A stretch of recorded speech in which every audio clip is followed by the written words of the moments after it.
Lord. అందరికీ వందనాలు. ప్రభునందు ప్రియ దేవుని పిల్లలారా, ప్రతి ఉదయం దేవునితో అనే ఆధ్యాత్మిక కార్యక్రమానికి మిమ్మల్ని ప్రేమతో ఆహ్వానిస్తూ ఉన్నాను. నేటి వాక్య ధ్యానం కొరకు ప్రార్థన చేద్దామా? దయగలిగిన తండ్రి, కృపగలిగిన దేవ, అత్యంత కృపామయుడ, మీ ఘనమైన ఉన్నతమైన నామానికి స్తోత్రాలయ. మంచి లేని మా జీవితంలో మరొక నూతన దినాన్ని అనుగ్రహించినందుకే స్తోత్రాలు.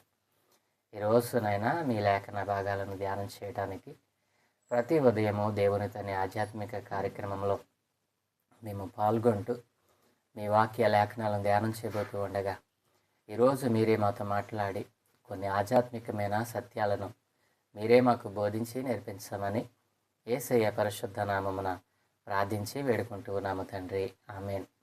ప్రభునందు ప్రియ దేవుని పిల్లలారా, నిన్నటి దినాన్న మొదటి రోజు ప్రభు ఏం చేశాడో మనం నేర్చుకున్నాం.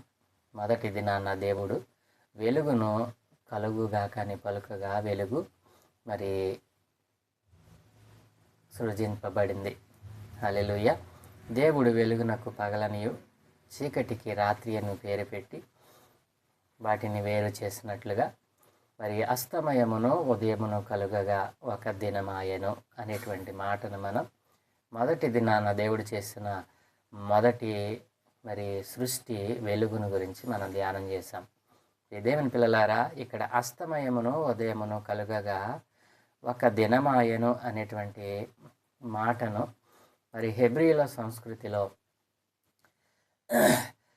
ఉదయాన్ని పగలు అని, రాత్రిని అస్తమయమని వారు భావించేవారని, అలాగున ఆ క్రమాన్ని బట్టే అస్తమయమును ఉదయమును కలుగగా ఒక దినంగా వారు కొలిచేవారని మనం ధ్యానం చేయాలి. దేవుని పిల్లలారా, ఇక్కడ అస్తమయమును ఉదయమును కలుగగా ఒక దినమాయను అనేటువంటి మాటను మరి హెబ్రీల సంస్కృతిలో ఉదయాన్ని పగలు అని, రాత్రిని అస్తమయమని వారు భావించేవారని, అలాగున ఆ క్రమాన్ని బట్టే అస్తమయమును ఉదయమును కలుగగా ఒక దినంగా వారు కొలిచేవారని మనం ధ్యానం చేసాం. అయితే ఈ అధ్యాయం అంతటిలో చెప్పబడుతున్న 6 దినాలను కొందరు అవి 24 గంటల వ్యవధి గల దినాలు కావని, ఒక్కో దినం కొన్ని కోట్ల సంవత్సరాలు అని బోధిస్తుంటారు. వారు అలా భావించడానికి ప్రధానంగా 2 కారణాలు ఉన్నాయి. మొదటిది ఏంటంటే, ఈ భూమి పుట్టి ఎన్నో కోట్ల సంవత్సరాలు గడిచిందని సైన్స్ ప్రపంచం చెబుతూ ఉండడం. రెండవది ఏంటంటే, దేవుడు 4వ దినాన సూర్యుడిని చేసినట్టుగా ఉంటుంది. కాబట్టి సూర్యుడు లేకుండా మొదటి 4 దినాలు మన దినాలుగా ఎలా ఉంటాయని సందేహించడం. ఇదేం పిల్లారా, కానీ ఈ 2 కారణాలలోనూ ఉన్న లోపాలను మనం సులభంగా గుర్తించవచ్చు.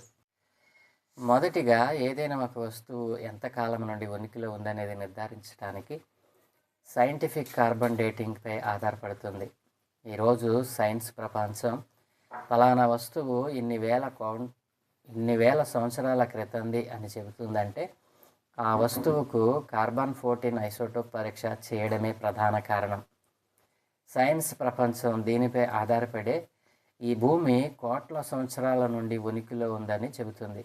కానీ కొందరు శాస్త్రవేత్తలు వెల్లడించిన నివేదికల ప్రకారం కార్బన్ డేటింగ్ ద్వారా 3000 సంవత్సరాలను మించి ఆ వస్తువు ఎంతకాలం మొదటిదో ఖచ్చితంగా చెప్పలేం. 3000 సంవత్సరాలు మాత్రమే ఖచ్చితత్వంగా దాని ద్వారా తెలుసుకోవచ్చు. ఆ తరువాత అది ఏది చెప్పినా అంచనా మాత్రమే, అనగా అప్రాక్సిమేట్గా ఇది అని చెప్పడం మాత్రమే అవుతుంది. కాబట్టి భూమి కొన్ని కోట్ల సంవత్సరాల నుండే ఉనికిలో ఉందని సైన్స్ చెప్పిన మాటల ఆధారంగా ఏర్పడిన ఈ అభిప్రాయం సరైనది కాదు. ఒకవేళ సైన్స్ చెబుతున్నట్లుగా భూమి పుట్టి కొన్ని కోట్ల సంవత్సరాలు గడిచిందనేది వాస్తవమే అయినప్పటికీ ఈ అధ్యాయంలో చెప్పబడుతున్న 6 దినాలు సామాన్య దినాలు కావని చెప్పడానికి అవకాశం ఉండదు. ఎందుకో ఈ ఉదాహరణ చూడండి. దేవుడు ఆదామును సృష్టించిన దినాన అతని శరీరానికి మన శరీరం వలె ప్రారంభ దశ లేదు, మన వలె పసితనం లేదు. కానీ తోటను సేద్యపరిచి కాపు కాచే యవ్వనుడిగా ఆదాము శరీరం చేయబడుతుంది.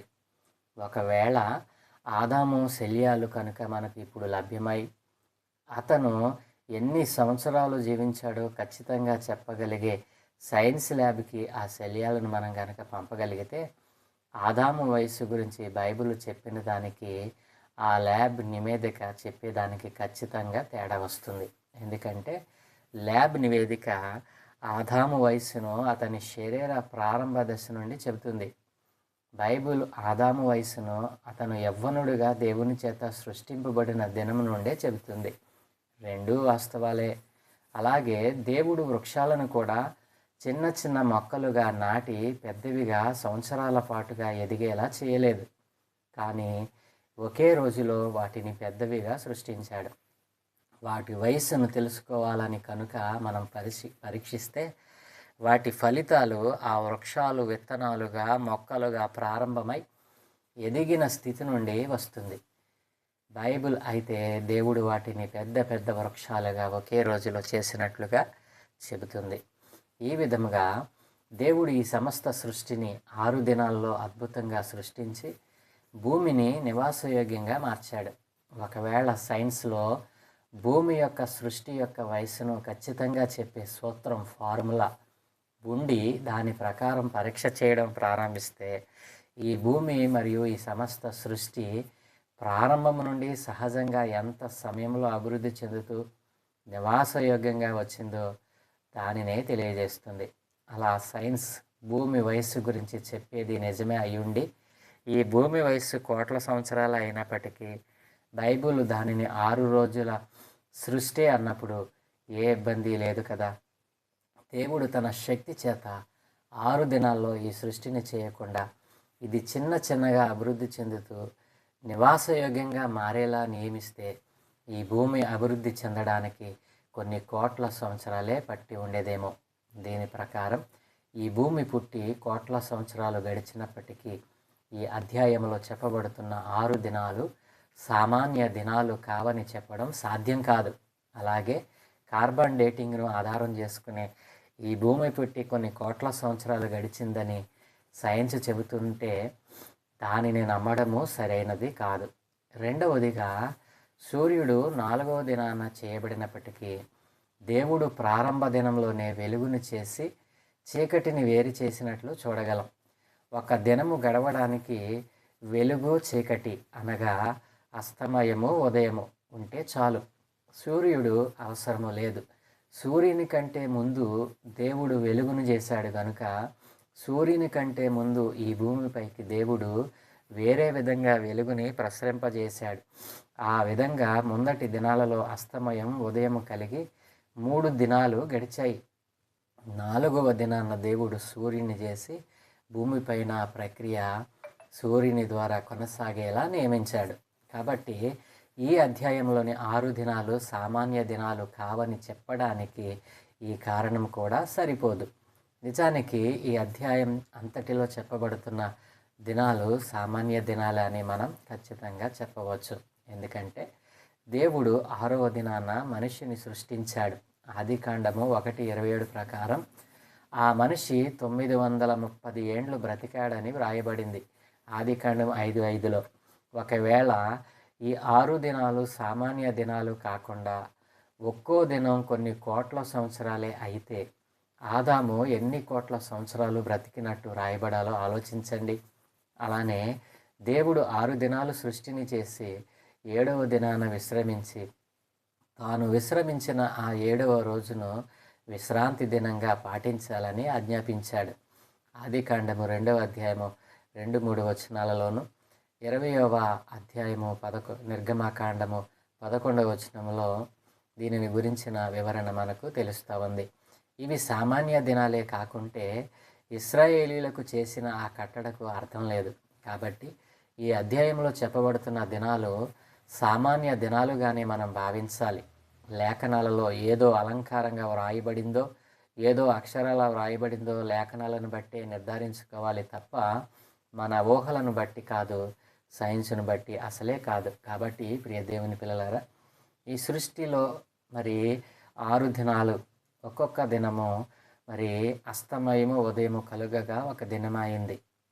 ఈ 6 దినాలు సామాన్య దినాలుగానే మనం పరిగణించాలి తప్ప వాటికి కొన్ని కోట్ల, ఒక దినానికి మరొక దినానికి కొన్ని కోట్ల సంవత్సరాలు గడిచిందనేది అబద్ధం అని బైబిల్ చెప్తా ఉంది. కాబట్టి ప్రతి పిల్లల దేవుడు 6 దినాలలో ఈ సృష్టిని చేసింది నిజం. 6 దినాలలో ఈ సృష్టి మొత్తాన్ని ఆయన ముగించాడు. 7వ దినాన్న విశ్రమించాడు. 7వ దినాన్న మరి దానిని విశ్రాంతి దినంగా ఆయన మరి ప్రకటించాడు, ఆజ్ఞాపించాడు. ధర్మశాస్త్రంలో కూడా దానిని పొందుపరిచాడు. కాబట్టి ప్రియదేని పిల్లలారా, 6 దినాల సృష్టి వాస్తవం. అది సైన్స్కు కూడా అందనటువంటి నిజం. కాబట్టి నీకు సత్యం తెలియాలంటే, నిజం వాస్తవం నీకు తెలియాలంటే నువ్వు ఎక్కడికో తిరగక్కర్లా, బైబిల్ గ్రంథాన్ని దగ్గరికి వస్తే నీకు సమస్తాన్ని అది తేటపరుస్తుంది.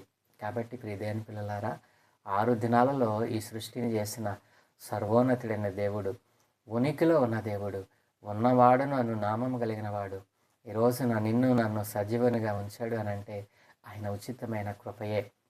ఈ భూమి సమస్త జీవకోటికి నివాసయోగ్యంగా ఉండటానికే ఆయన ఈ సృష్టిని 6 దినాలలో సంపూర్తి చేశాడు. అలాంటి సత్యదేవుని తెలుసుకోకుండా ఎంతకాలం అధ్యయనంలో ఉంటావు? ఈ సైన్స్ను నమ్మి, సైన్స్ ఎప్పుడు వచ్చింది? సైన్స్ మరి ఎప్పుడు ప్రారంభమైంది? సృష్టి ఎప్పుడు ప్రారంభమైంది? ఎప్పుడైనా జ్ఞానం కలిగిన వాడు ఆలోచించక మరి అజ్ఞానంలోనే మిగిలిపోతూ ఉన్నాడు. కాబట్టి సత్యాన్ని తెలుసుకుందాం, నిజ దేవునిని గుర్తిద్దాం.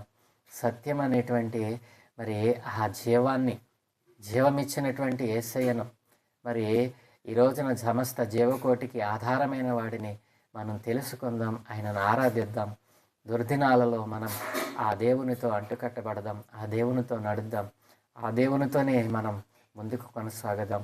దేవుళ్ళు లేరు, దేవుడు ఒక్కడే. ఆయనే సృష్టికర్త అయిన దేవుడు, సర్వశక్తి కలిగిన దేవుడు, మరి ఉన్నవాడు, ఉనికిలో ఉన్నవాడు, ఇప్పటికీ నిన్ను నన్ను మరి జీవింపచేస్తున్నవాడు. ఆ దేవునిని తెలుసుకుందాం. ఆయనే ప్రభు అయిన యేసుక్రీస్తు ప్రభులవారు. నా ప్రియ దేవుని పిల్లలారా, ఈ సత్యాన్ని అందరికీ తెలియచేద్దాం. సత్యవంతుడైన దేవుని నామాన్ని అందరూ గుర్తించేటట్లుగా మనవంతు ప్రయత్నం చేద్దాం. ఈ భూమి మీద ప్రతి మనిషికి దేవుడిచ్చినటువంటి ఆయుష్లో ఆయనను గురించినటువంటి సత్యాన్ని కొందరికైనా తెలియచెప్పుదాం. అలాగున దేవుడు మనలను నడిపించునుగాక. దయగలిగిన తండ్రి, కృపగలిగిన దేవ, ఈ దినం మాకు ఇచ్చినందుకే స్తోత్రాలు తండ్రి. ఈ 6 దినాల సృష్టి క్రమంలో ఒక్కొక్క దినాన్ని ఒక్కొక్కరు ఒక్కో రకంగా ఎవరికి నచ్చిన విధంగా వారు నైనా ప్రజెంట్ చేస్తూ ఈ సృష్టిలో ఉన్నటువంటి సత్యాన్ని గ్రహించకుండా అజ్ఞానంలో బ్రతుకుతూ ఉన్నారు. అలాంటి వారందరితో మీరు మాట్లాడారు నాయన. ఈ సృష్టి 6 దినాలలో చేయబడిందని, 6 దినాలు అనేటువంటివి సామాన్య దినాలే అని, 6 దినాలలో ఈ సృష్టిని పూర్తి చేసిన సర్వశక్తి కలిగిన దేవుడు 7వ దినాన విశ్రమించాడు అని, ఆ విశ్రాంతి దినాన్ని 7వ దినాన్ని ఏర్పాటు చేశాడని ప్రపంచమంతా అంగీకరించి దానిని ఆచరిస్తూ ఉండగా ఈ రోజున సత్యాన్ని తెలుసుకోకుండా అజ్ఞానంలో ఉన్న వారికి జ్ఞానాన్ని అయినా మీరు తెలియజేశారు. ఈ జ్ఞానాన్ని నమ్మిన వారందరి జీవితాల్లో ఒక నూతనమైన కార్యమును జరిగించమని, సత్యవంతుడైన నీ నామాన్ని తెలుసుకుని నిన్ను మాత్రమే ఆరాధించేవారిగా అనేక మందిని మార్చమని, ఏదైనా మేము చేయు పనులన్నిటి మీద మీ కనుదృష్టి ఉంచి మీ దూతలకు ఆపుదలను గ్రహించి మీరే మహిం పొందుకోమని యేసయ్య పరిశుద్ధ నామమున ప్రార్థించి వేడుకుంటూ ఉన్నాను తండ్రి. ఆమేన్, ఆమేన్, ఆమేన్.